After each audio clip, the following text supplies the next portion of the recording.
안녕하세요. 오늘은 한국 역사에서 가장 드라마틱한 순간 중 하나로 들어가 볼까 합니다. 바로 원칙을 지키기 위해서 자신의 모든 걸 걸었던 사람들의 이야기인데요. 과연 이들의 선택은 어떤 결과를 낳았을까요? 자, 한번 상상해 보세요.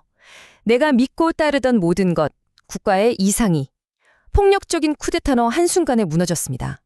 그리고 이제 내 앞에는 두 갈래의 길이 놓여 있어요. 아주 명확하지만 정말 어려운 선택이죠. 한쪽은 새로운 권력에 붙어서 부와 명예를 누리지만 내 신념은 버려야 하는 길. 다른 한쪽은 내 원칙을 지키는 대신 나뿐만 아니라 우리 가문 전체의 파멸을 각오해야 하는 길입니다. 이게 그냥 상상 속의 이야기가 아니었어요. 15세기 조선의 뛰어난 학자들에겐 이게 바로 현실이었거든요.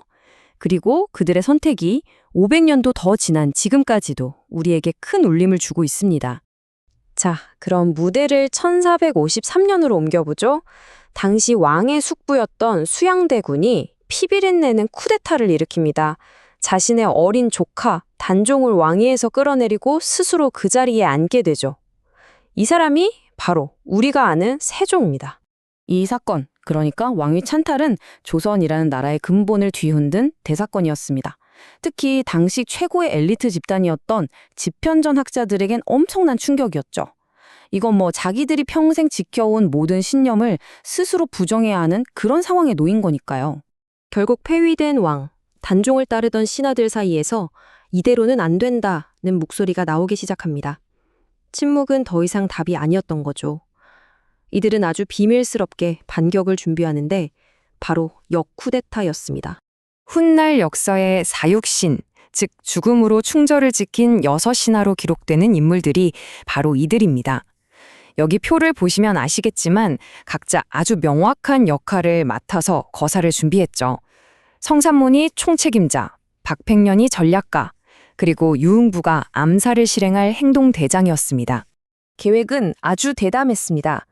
명나라 사신을 접대하는 연회날, 바로 그 자리에서 세조와 핵심 측근들을 제거하고 즉시 단종을 다시 왕으로 모신다는 거였죠. 모든 것이 단 하루, 정말 그 한순간의 성공에 달려 있었습니다. 그런데 바로 그날, 정말 누구도 예상치 못했던 변수가 생기고 맙니다. 연회 당일, 세조가 갑자기 어째 좀 불길한데 싶었는지 무장경호원, 즉 운검을 세우는 걸 취소해버립니다. 계획의 핵심이었던 암살조가 왕 옆에 설 수 없게 된 거죠. 공모자들은 어쩔 수 없이 계획을 중단하고 다음을 기약해야만 했습니다. 바로 이 하루의 연기, 이 짧은 시간이 모든 것을 바꿔놓았습니다. 계획이 틀어지자 공모자 중 한 명이었던 김질이라는 사람이 극심한 공포에 휩싸였거든요. 신념과 두려움 사이에서 그의 마음이 흔들리기 시작한 겁니다. 결국 배신은 아주 신속하게 일어났습니다. 김질은 살기 위해 자신의 장인이자 세조의 최측근이었던 정창손에게 모든 계획을 털어놓고 말죠. 그리고 그 즉시 보고가 올라가면서 모든 동지들에게 체포령이 떨어졌습니다. 그 뒤에 이어진 국문, 그러니까 신문은 단순한 범죄 수사가 아니었어요. 이건 그야말로 고문실에서 벌어진 이념 전쟁이었습니다. 그리고 신문과는 다름 아닌 찬탈자, 세조 본인이었죠.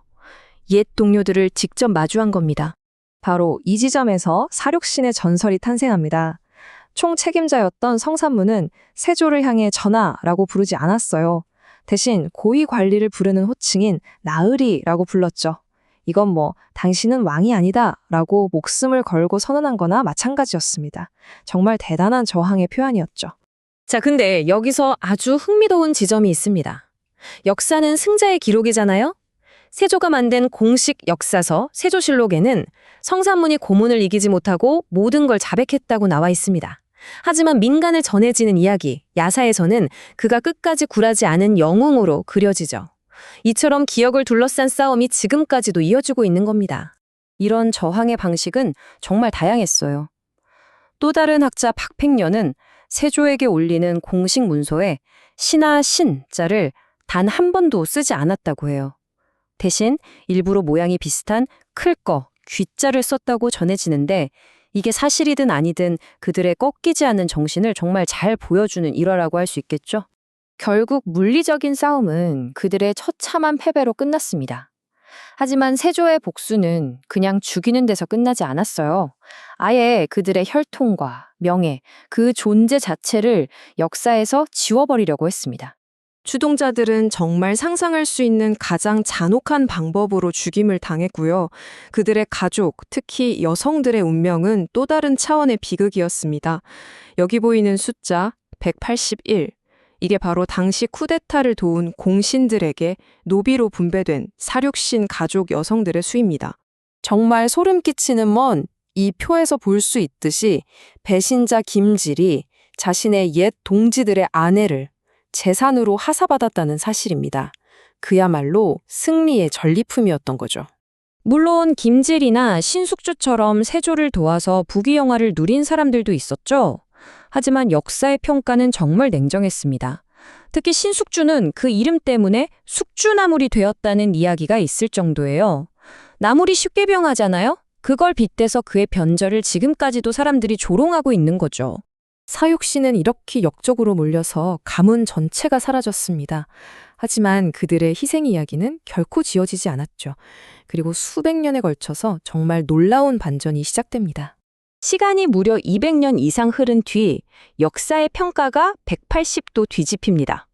반역자들이 공식적으로 복권되면서 국가적인 영웅으로 다시 태어난 거예요. 그들의 충절이 조선이 가장 중요하게 생각하는 최고의 가치, 즉 미덕으로 인정받게 된 겁니다. 결국 이런 거죠. 현실의 권력을 쟁취한 건 승자들이었지만 시간과의 싸움, 즉 역사와의 싸움에서는 패자들이 승리한 겁니다. 그들의 이름이 도덕적 정당성의 상징으로 역사 속에 영원히 남게 된 거니까요. 이 이야기는 우리에게 아주 근본적인 질문을 던집니다.